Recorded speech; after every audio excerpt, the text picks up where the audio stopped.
Dobar dan, lepo vsi skupaj pozdravljeni. Nujna medicinska pomoč je ena izmed temeljnih stvari, ki odloča tudi o tem, ali bomo, če smo poškodovani, jutri še živeli ali ne. V Sloveniji smo leta 2003 začeli s pilotskim projektom izvajanja helikopterske nujne medicinske pomoči in na nek način še do danes traja ta pilotni projekt. Dejstvo pa je, da brez helikopterske nujne medicinske pomoči ni kakovostnega in niti ne enakopravnega zdravstva. Kaj mislim s tem? Kakovostnega govorimo o tem, da včasih sekunde štejejo in brez helikopterske pomoči enostavno poškodovanec ni v primernem času prepeljan v ustrezno oskrbo in zaradi tega je prav zaradi te časovne komponente helikoptersko reševanje izjemno pomembno.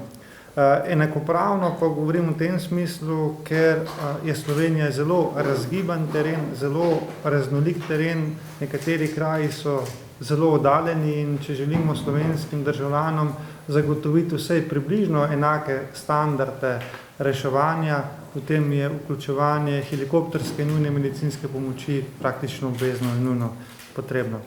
Tukaj moramo upoštevati še tisto zlato uro, kot se reče, to pomeni, da ne bi poškodovanci, če se le da, v eni uri bili od poškodovanega mesta do bolnišnične oskrbe.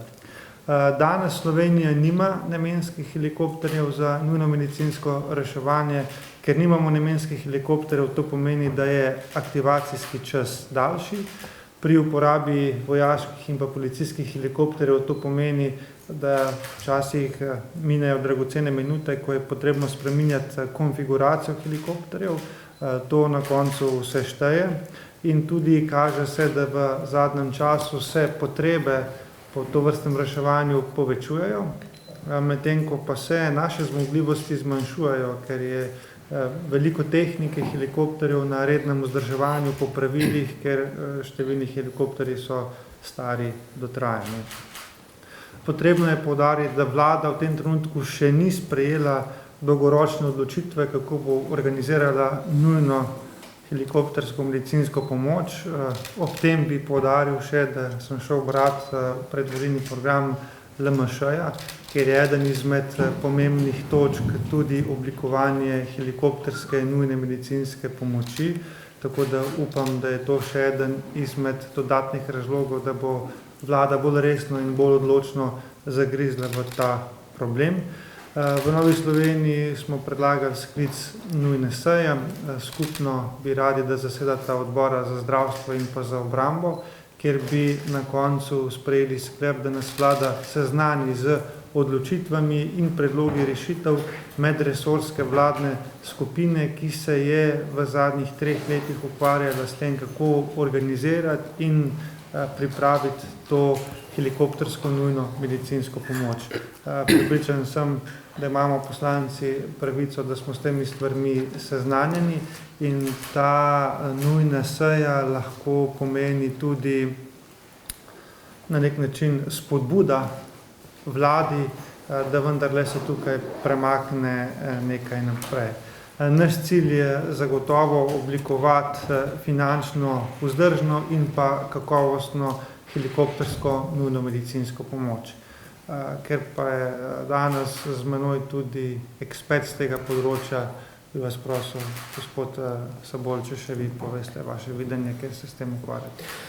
Še en pozdrav v mojem imenu. Jaz sem 3 dekade, 30 let reševalec in vidim, kaj se dogaja, če na terenu ni adekvatne helikopterske službe in bi rabili takrat helikopter, pa ga ni. Problem v Sloveniji je, da imamo večnamensko uporabo helikopterjev, to pomeni, da 4 službe uporabljajo en helikopter. Velikokrat lahko pride do podvojenih, potrojenih intervencij. Zdaj, nazadnje, če vas bo zanimalo, se je stvar zgodila 4. januarja, ko je helikopter letel z inkubatorjem v Ptuj, istočasno, to je lahko vidite na spinu, sta bile 2 akcije gorskega reševanja in helikopter ni bil na razpolago.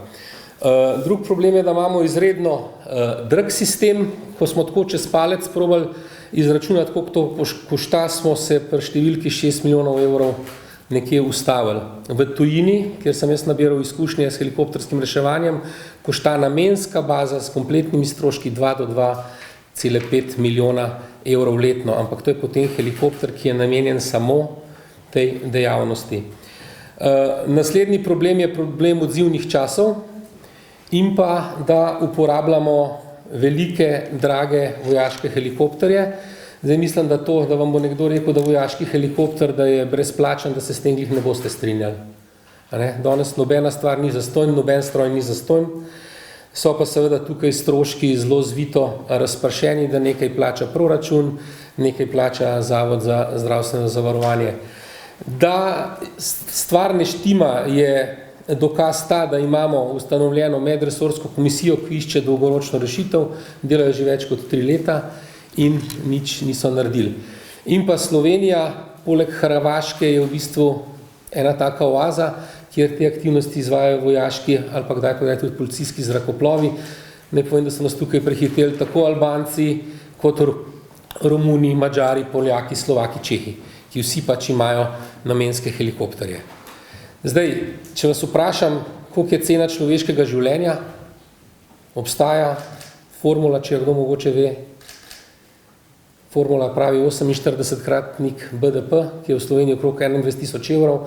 Se pravi, ko zgubimo mladega, perspektivnega človeka, ima Republika Slovenija nominalno škodo 1 milijon evrov. Če z namensko helikoptersko bazo naredim 2 uspešne intervencije v enem dnevu, sem upravičil celoleten obstoj ene baze. Jaz mislim, da bolj dobrega argumenta, ki upravičuje namensko to službo, ne rabimo. Tako da toliko z moje strani, zdaj pa, če so še kakšna vprašanja. Mogoče še to samo, dokler bomo delali na tak način, kot delamo zdaj z vojaškimi in policijskimi zrakoplovi, ne bomo mogli kandidirati za nepovratna evropska sredstva, s katerimi bi lahko pokrili tudi do 85% investicije. Se pravi, če naredimo tako, kot je treba, lahko potegnemo evropski denar, imamo to službo praktično zastonj postavljeno.